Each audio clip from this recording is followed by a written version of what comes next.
Welcome, welcome, welcome. You're listening to the Ask Brien radio show on KHTS 1220 and 98.1 FM. Well, every Thursday since January 2017, that's almost 6.5 years, we have the Ask Brien radio show every Thursday, 1 to 2 p.m. Pacific Standard Time. And each week we have a show called the Ask Brien. Ask Brien, people don't know why Ask Brien is spelled with an E.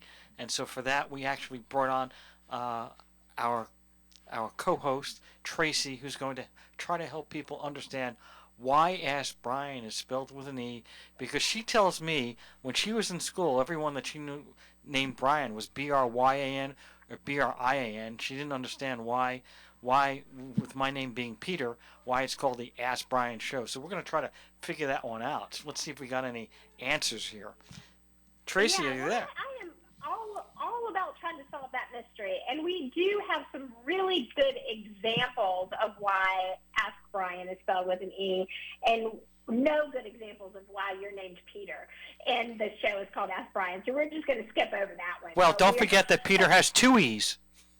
Peter does have two E's, and that's the only logical thing that connects the dots. But there are a lot of reasons that we emphasize the E's in Ask Brien. And the first, which I will never make the mistake of not making this first again, is our fantastic engineer. That's way too much applause. Way too much applause. But just stick by that button, because we have more things to applaud coming up, I'm certain. But the other thing, so of course it's our engineer, but it's also the fact that we utilize this show as a platform for education, and education is incredibly important so that you can, as a person who is starting a business, as an entrepreneur, really, hopefully we can help you shortcut that learning curve and make your business grow faster. So education for the entrepreneur, hands down, two big E's. Did you buy a vowel? This is the Wheel of Fortune. Did you buy two vowels? That's going to cost you twice, because you got the entrepreneur and you have education. So that's two E's, that's $250 each, that's $500. Let's go. Can you please put it on my bill? Which I realize is like way past due at this point, but that's okay. Let's not get personal now. Go ahead. Exactly. Make that personal, Nick. And then we couldn't do any of this, literally could not do any of this if it wasn't for our experts.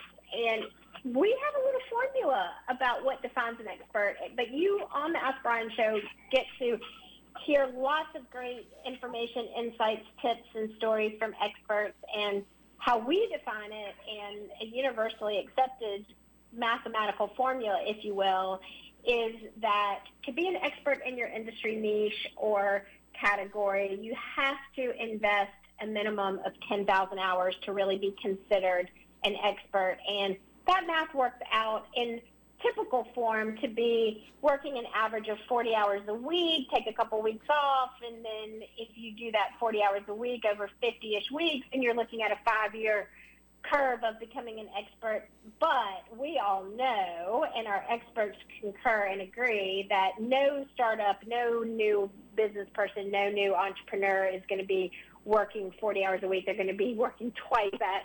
So we think it's probably more of like a 3-year curve to get you to that 10,000 hours. Wouldn't you agree, Peter? Well, I absolutely would agree, but the only thing I would say is successful. If you want to be successful, then you need to have those 10,000 hours.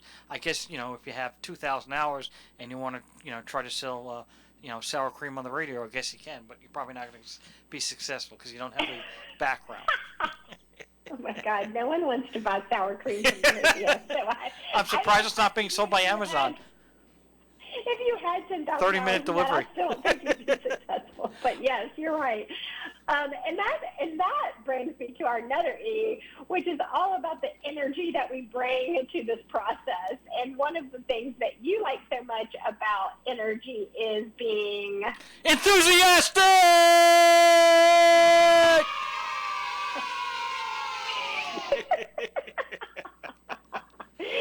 Yes, we are not short on enthusiasm on the Ask Brien show. That is 100% certain. And I think positive energy, enthusiasm is absolutely most important in terms of emotional characteristics, but not as important as empathy, because empathy, if you don't have empathy, you really can't just make it as a human. So we really think empathy is important. Well, and another note on that empathy was, if we were really empathetic, we would have told our guest that we're going to be screaming like that, and maybe he could take out his microphone or earphone and not have it right in his ear, so we probably made him deaf. But, we'll talk about that empathy when we get into our story with our guest. Well, and I also have to tell you that I gave him a heads up, and I think he even muted us, so I don't think we even have to worry about it. Well, when we call him and we ask him a question, he goes, "I can't hear you," because we made him deaf. We'll find out. Exactly. All right. Well, I think we're down to our last one, which is my favorite. Well, besides grease lightning is electrifying, because we are electrifying on the Ask Brien radio show. So just a couple of notes for the people that have never listened to the show, because everybody else has already listened to the show. All right. We have a couple of these, like excitement. We use that in energy and enthusiasm, but we never use the word excitement. And she used the word E as an entrepreneur, which is part of the show, but she didn't technically separate that out. And as an attorney, I'm going to pinpoint those issues. You're so precise about things. Details. Details, yeah. And the show must go on, so here we are with our guest, Matt. Matt, are you there? I'm here. Cool. And we haven't lost you. Wow. All right, so where's the ding, ding, ding? Clap, something. Come on. All right. That's for staying on and listening to what we said. So, Matt, before we get into the current company that you're working at, people want to understand what your background is, what your experience is, and we know you have a little bit more than 10,000 hours, but let's go over a little bit about your background. So, and we're not starting, with third grade, all right? So, exactly, in your professional career, go over some of the accomplishments, some of the things that you've done in the past before you got to this recent product and company. Sure, happy to do that. And actually, the things you guys have talked about just leading into this have got me excited to talk about my career, because all these E-words you're using are like foundational things I've discovered to making me happy, and actually what's made me, whatever success I've had has kind of been tied to those E-words that you've mentioned. I got out of college 25 plus years ago, got into medical technology, kind of the technology field in Silicon Valley. Kind of operational, answering phones to do tech support, installing software programs, at healthcare systems and hospitals. And midway through my career, I just kind of, got this kind of sense that I wanted to do something different and be more engaged with people, kind of travel a little more. And my personality kind of lent itself more to kind of salesy type things. So even though I had a family of 3 children at the time, and honestly, a lot to lose in my career, my wife encouraged me to bet on myself and take a big risk and help start a small technology company as our sales guy. It was myself and 2 engineers. And it was really do or die. We really just had to go make it happen, or 6 months from then, the company wasn't going to be around. And I think there was a lot of luck, but there was also a lot of energy, enthusiasm, and excitement, and a ton of empathy, which to me, empathy is like everything with sales, but also just success in business and life. And that company did extremely well, and we sold it. And I launched a consulting business for about the last 8 or 9 years, semi-retired for 2 years. And then this past January, I decided I'm too young. I have too much energy, enthusiasm, and excitement to be retired. So I'm now the CEO of a company called Beyond Pulse, which I'm super excited to be part of. So, first of all, tell us what Beyond Pulse is. Is it beyond my heart rate or what? Yeah, actually, that's exactly what the name refers to. So, it's a wearable technology, and a lot of wearable technologies do measure heart rate as kind of their primary thing. We go beyond that. So, we measure heart rate for people, primarily athletes, and that's kind of a loose definition when I say athlete. By that, we mean any child or young adult who's engaged in activity. So that's how we would define athlete. And not only do we measure heart rate, but we measure a bunch of other things with the intention of making being active more enjoyable for the person, whether it's an 8-year-old child or a 17-year-old highly competitive soccer athlete, which is I'm at a soccer tournament right now, and a lot of the teams here are wearing our belts. But that's not really our focus. What we really want to do is focus on the young kids who are learning that I think I like being active, but I also like being on screens. But, man, this being active is fun.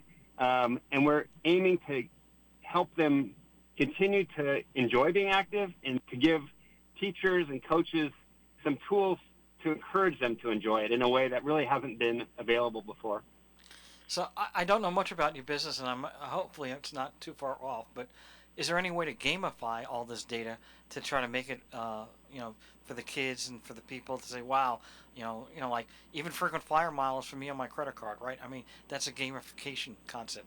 Have you thought about that, and does that apply to your product? Absolutely. Yeah, that's a great point. The key is to not overdo it, because I think, 10, 15 years ago, gamification was the buzzword. And so everybody gamified everything, and then it lost a lot of its meaning or, impact. So, yeah, we've been the company's been around for 4 years. So there's product in the market. We learned a lot way before I came on board. So there are some gamification elements for sure, but they're pretty subtle. But yeah, they're meant to help kids want to keep coming back and using the product. So let's go a little bit over the product itself, right? So the product is, I mean, you and I discussed this yesterday, but for the audience, what exactly is this product? Yeah, so it takes some initial readings, which is, say, your resting heart rate, and then it starts to track over about a 1-week period, however active you are. You'll put it on like when you're going to go to, say, PE class. If you're in school, that's an armband that measures some things. Or if you're going to practice and you put on basically a belt around your chest, which is like a heart rate monitor, it starts to just develop a baseline for you. So it gets to know you, like here's what your resting heart rate is, here's you running hard, here's, how long it takes your heart rate to come down after you've run hard, all these things. So there's kind of a template for who you are. And then all of a sudden it starts to recognize, hey, you're actually getting better at these things. Like, you're running more during the 60-minute session, you're doing more, your heart rate's recovering quicker, or the opposite. You're doing less, you're getting less out of this time where you're supposedly going to be active. But it's really reflective of the individual, not just some generic number. Like with most wearables, a coach or a teacher will just say, hey, I see this student isn't running as much as this other student. Hey, the student who's running more, you're awesome. And they get lots of congratulations. But what we try to do is say, hey, we want to appreciate progress. Not every kid's going to be the fastest kid in the class or be the most active, but they can be 5% more active or, faster next week or next month. And let's appreciate that, because we want to appreciate effort, which is, to me, of all your E's you said, effort is like, without effort, what is there? So we want to give coaches and teachers another, really one of the only ways to recognize effort. Like, this child's trying, they're getting better, and let's give them kudos when we can. So where does this data go? For instance, you're getting this data, right, about your heart rate and all this other information and these stats. I mean, are they going to the iCloud? Are they going to somebody's iPhone? Or are they going to a Galaxy or to a desktop? Or where does this data go? Yeah, that's a great question. So, yeah, it goes to our database in the cloud. And then if parents have signed up for the app, they'll get, after PE classes, it depends on how it's set up. But out of the box, right when the session's done or class is done, an email goes out and says, here's how, Susie or Johnny, they just finished PE. Here's how active they were. Here's how that fits into the relation of the class. Or after, say, a soccer practice, same thing. The parent can get the feedback or the player can get the feedback. But we think, most importantly, the leader, whether that's a coach or teacher, gets all the feedback of each individual, as well as here's how the class or team did in this session, and here's how that child compares to the team or the class. And it can be on a phone or it can be on a computer, anywhere. It's web driven. What about like a health alert, right? So, my normal resting heart rate is 62 and I'm at 190. I'm probably in something's going on. And it might not be just running down the street after somebody, but are there alerts and things of that nature? Yeah. Health-wise? There aren't, because we are not tracking it real time. So we capture all the data in the device until the session ends, and once it's done, so the teacher will say, okay, class is over, stop the session on their phone or their iPad, and then it will take all the data from the class, and at that point we recognize, we get everything in and we can look at the data. And how do you market this? What? So we have a lot of partnerships. We're really big in the soccer world. The guys who founded this company, myself included, are very passionate about soccer. So we started with connections. We have partnerships with some of the biggest clubs and organizations in the world when it comes to youth soccer. And then we just do a lot of, outbound calls, outbound emails. Our name, we sponsor teams. Whatever we can think of to get our name out there in the soccer world. And now we're looking to expand well beyond that. Without going over your marketing secrets, where do you plan on going next, or where beyond soccer? Are you in other areas? Tennis? I don't know what it would be. Pickleball? Yeah. Yeah. Pickleball. Yeah, we've definitely got an interest in pickleball. It's so we have a number of so we work with a lot of universities as well. Some mostly soccer teams, but we have, I think, about 10 university Division I basketball teams that use us. So basketball seems like a natural fit for us. We have some volleyball teams who use us, even a baseball team. So, yeah, it's really just we're not a huge company, so we don't have unlimited resources. So we are trying to decide where next. But with our new product, which is called the Flow Band, which is just getting released now, that's where we have a bunch of school systems lined up to start using it. And we see that as really where we want to focus in the long term, which is getting into, the classrooms and letting PE teachers, physical education teachers, have a tool to really encourage kids to get the most out of that time they have together at school. And what price range are you at? You don't need to tell me exactly dollar amount, but I'm just trying to figure out, are we in, to have this product on a monthly basis, not the actual equipment itself, but on a monthly basis to have the Wi-Fi and the app, whatever. We're talking about $1, $10, $50, range. Yeah, so basically the model we have right now is you buy the hardware, and it comes to you, and that includes 2 years of software. So depending on how many you're buying, the prices go up and down. But then after 2 years is an annual software licensing fee, which for what we would call the elite product, which is the belt that goes around your chest, that's $40 a year per device. And then for the Flow Band, which goes into, the younger children, we think between the age of 8 and 12 and like in PE classes, that's $10 a year for the software. And do you see this going beyond athletes? I mean, once you start to capture the market, we have about a minute left before for a commercial break. I'm just trying to figure out where do you have a vision of where you think you're going to go next, or is that secret or what? No, not secret. We really want to get into, the U.S. and Canada are big markets right now, but we have a lot of demand from all around the world, which you can imagine it being into soccer. Everybody plays soccer everywhere. But really, PE classrooms, one of our advisors of the company is the chief of cardiology at a hospital in Los Angeles, and he has all these ideas about, when people have cardiac events, after those events occur, this might be something nice to give them, so they can measure their progress in a really proactive and positive way. So we may go down that road.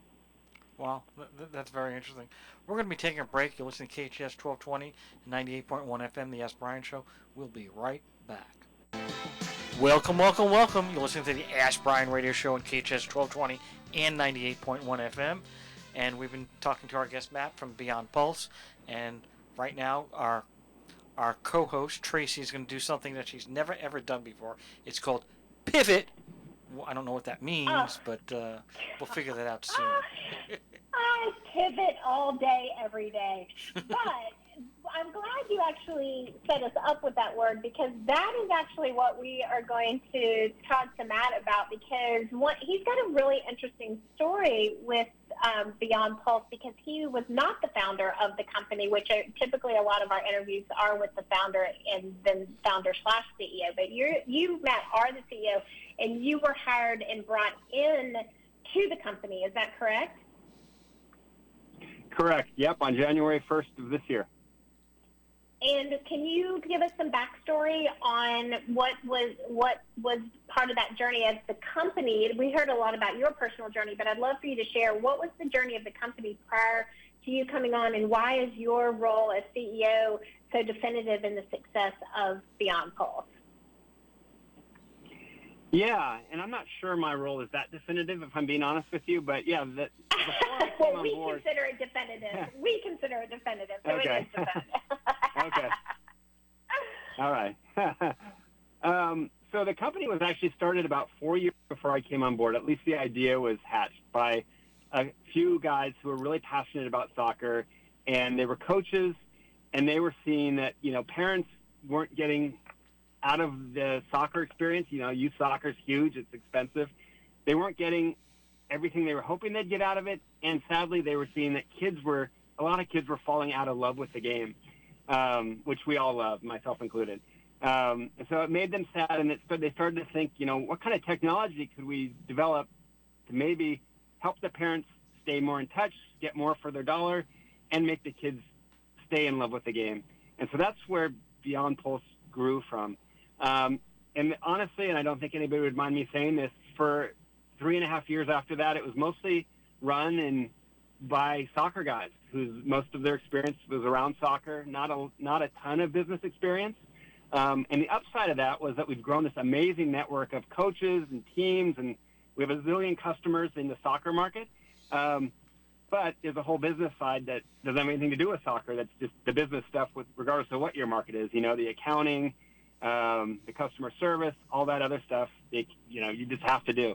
And so I'd say they got a little behind on that. And coming into Q4 of last year, which is when I met a couple of the founders here, Q4 of 2022, they realized, hey, we're actually really at a bad place. We have a lot of customers. Our revenue stream's pretty good for as small of a company as we are, but our business is just not structured the way it needs to be to continue, let alone to grow. And so luckily, it was a great meeting, because the consulting business that I'd grown over the past 8 years was essentially working with early stage companies to structure their business, particularly to focus on sales out of the gate, but really just structure their business so it could scale. And so it kind of was a perfect thing. And I love soccer. I love technology. I love the team that's here. And so when we started, I didn't do anything that I think, it was nothing spectacular. There was nothing about me, I don't think, that was particularly unique, other than I've been involved with a lot of startups, so I've made a ton of mistakes, and I've learned what works. And, simple systems, do the same thing every day, you invoice this way, you handle customer service this way, you do sales this way. It's not the most exciting things to do, but it's just the day-to-day routines and discipline. That's what I brought, I would say. We have the exact same team. Nobody's left, thank God. And we haven't really hired anybody new, but our results are, February we were up 367% in our revenue, and we've been close to 100% revenue growth every year since January.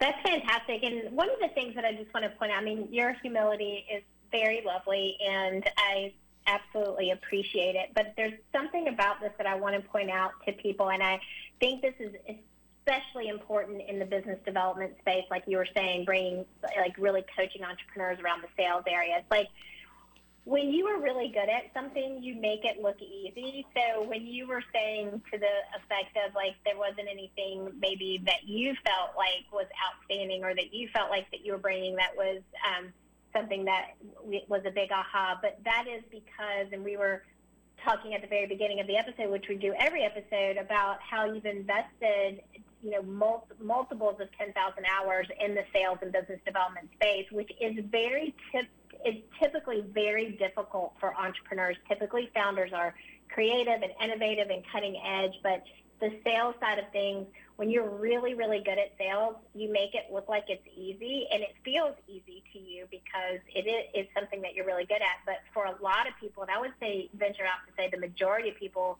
the sales and business development, as critical it is to the success of a business, is very, very hard for some people to get their heads wrapped around and their skill set wrapped around. So I think based on that, what you have been able to bring to them in a focus on sales and business development is a huge contribution, because it's just not in everybody's wheelhouse, right? Yeah, totally.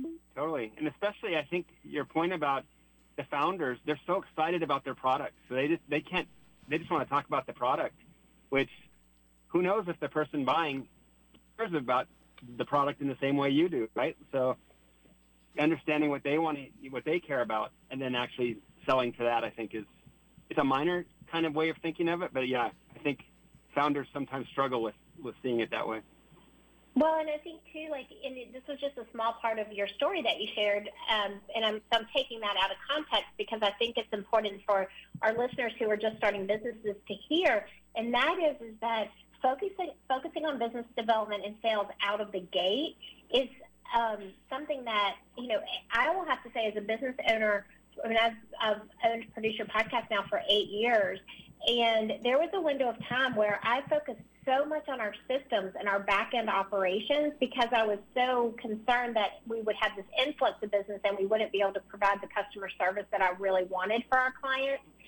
And now, as a teachable moment, I say to people, focus on, hire someone for business development if you can, as soon as you can, or focus on sales, because we built our business for the better part of 6 years on referrals, which was amazing because our systems were so good.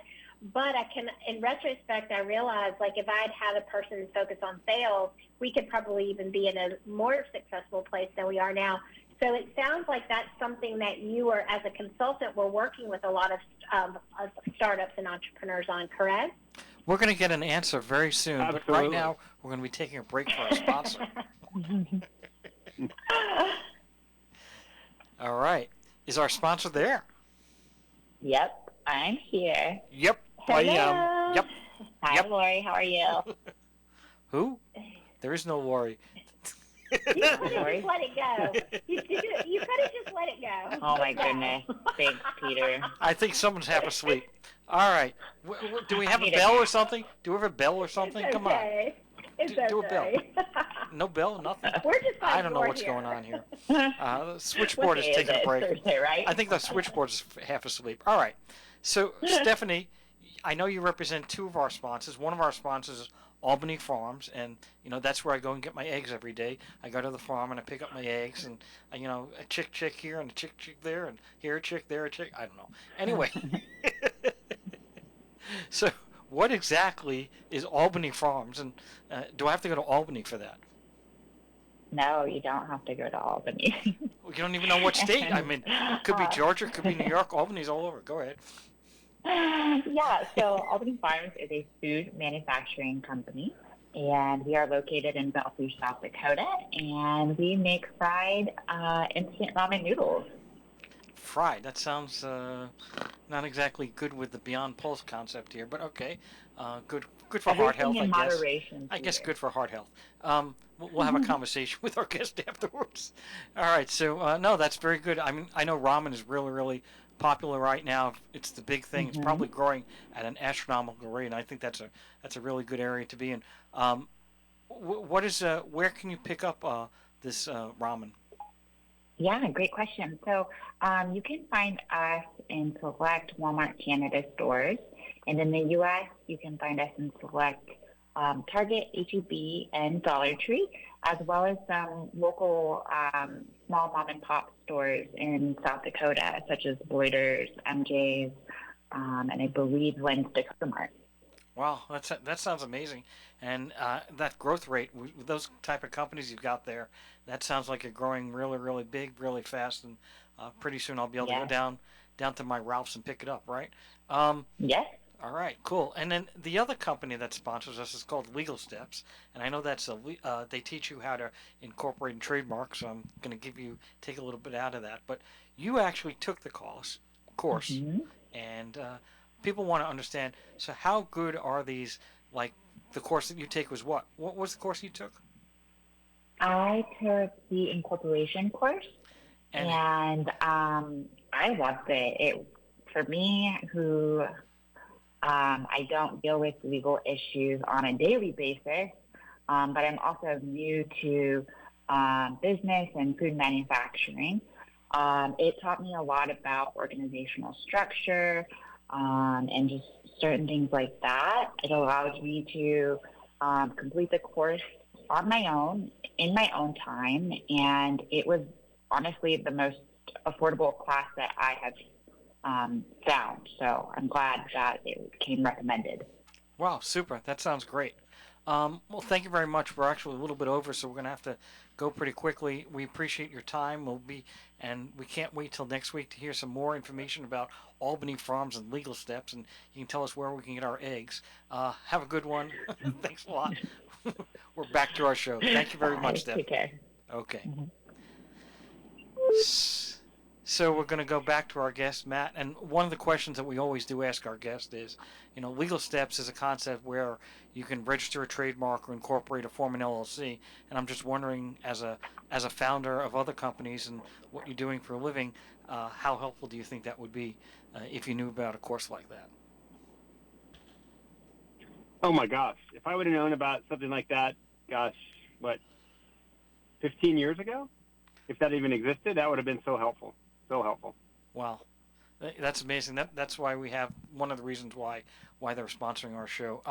Traci had asked you a question, and I don't know if you remember it. So if you do, go ahead. But I think for the audience that may have taken a 30-second break or with the attention deficit going on in our country, they may not know what the question was. So Traci, why don't you go real quickly, and then Matt, let's get the answer. Yeah, I'll make it super short, which is let's talk about it from your consulting experience and working with other startups and entrepreneurs and your own self. How important is it to get into the business development and sales space from coming out of the gate, and how best can entrepreneurs do that? Yeah, I mean, that's a hard thing because when you're building a product, you know all of its flaws. And I think most entrepreneurs, until like every flaw, which never really ever go, you never get to that state that they're all fixed. You think, okay, I got to fix this before I can show this to the world and start going to get customers. The reality is if you find the right customers and are honest with them, it's a great way to build a relationship and say, hey, here's where we are, here's where we're going. If you want to be along for the ride and give me feedback on it, and help us build this product, so it's going to help us and it's going to help you because you're going to get more of the product that you want, And for me, that's such a huge part of it. And most entrepreneurs always want to wait. They just want to keep waiting. And really, I don't even think of it as sales. I think of it as you're looking for partners who will pay you money because they see value in what you're doing, but they're partners who are also going to give you feedback. And as long as you're upfront with people about that, like there should be no fear about going out there to sell your product. And I think too, it's just like I feel like sometimes for a lot of people who maybe didn't come up in a sales background like you did and I did, that it just is a little bit intimidating to get over that hurdle. So let's talk about if you're not the person who is going to be the person selling, how do you go about building a team of sellers, especially in today's remote work environment and digital landscape? What are some of the ways that building sales teams and helping with that business development piece is maybe something new and fun, or just a solid strategy that you can recommend? Sure. Yeah, I mean, I've done it multiple times with a bunch of teams and even just teaching entrepreneurs how to do it themselves. For me, it comes back to a few things. The first is most of what I do is metrics driven, so it is boring. Nobody wants to look at numbers. Startups are supposed to be exciting and, you're just making it up as you go is what people think. But what I've discovered is the successful ones say, hey, here's some ways we're going to measure ourselves.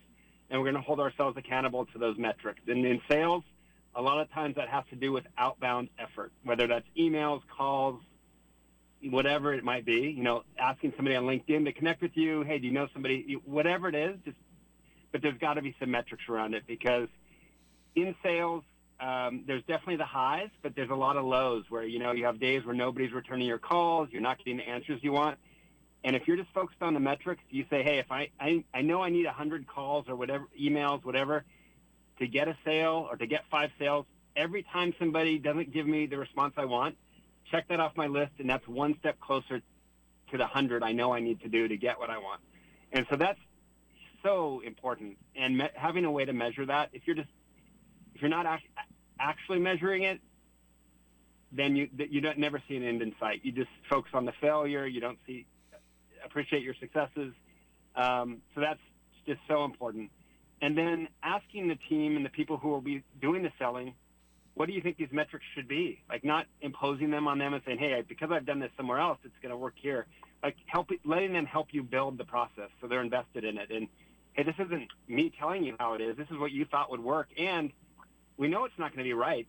We're going to have to amend this as we go. So nobody's going to be upset with you if it doesn't work the first time out of the gate. But 3 months from now, we want to have a system that we feel really comfortable. This really works.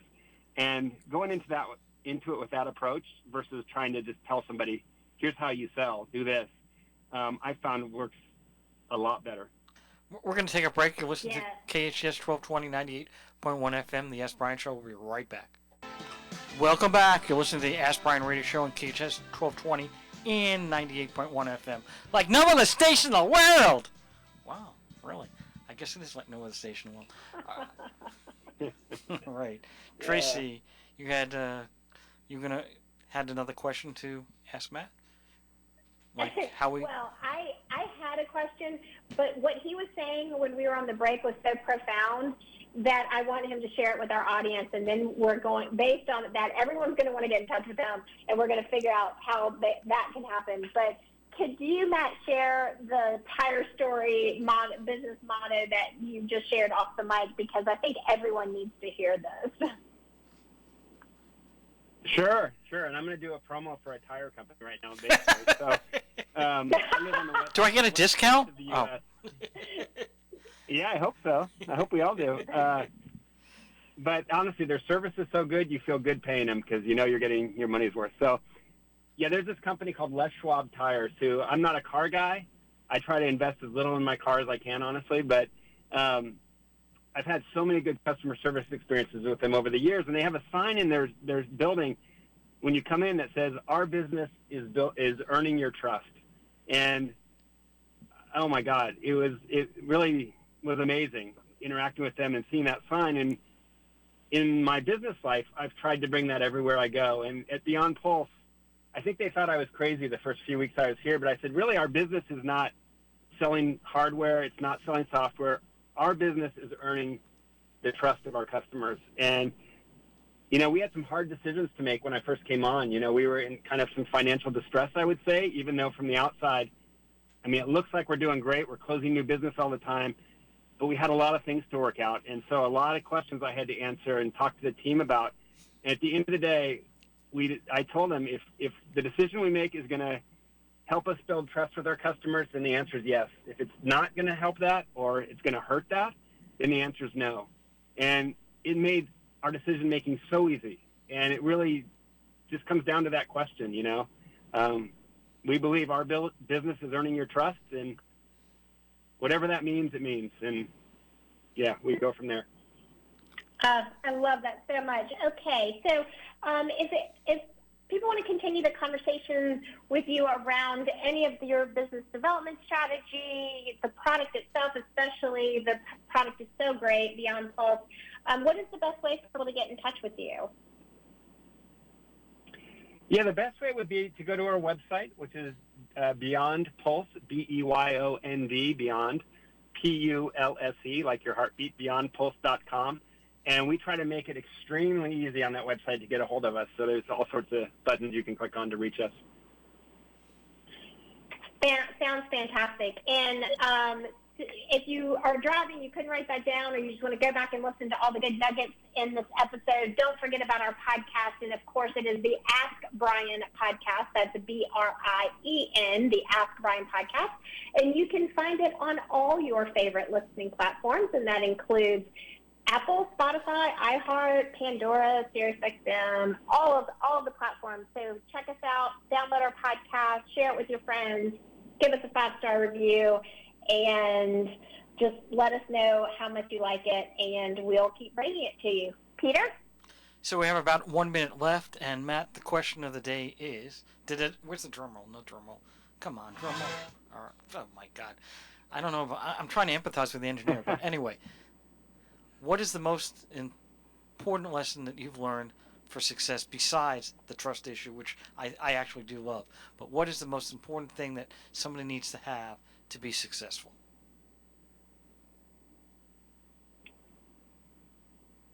Wow, I actually felt like a little emotional when you asked me that question, because I didn't have it for so long in my career.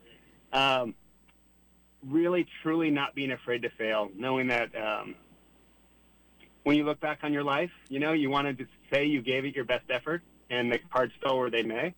And that's, to me, the best lesson is don't be afraid of failure. It's part of the process. Just go for it. Awesome. Thank you very much. Great show. Really glad to have you. We'll have you back, Matt. Thank you very much. Traci, thank you very much. Unfortunately, we have to go. My tears are coming. Over and out. Ask Brien. Thanks, everybody. Thank you Bye. both.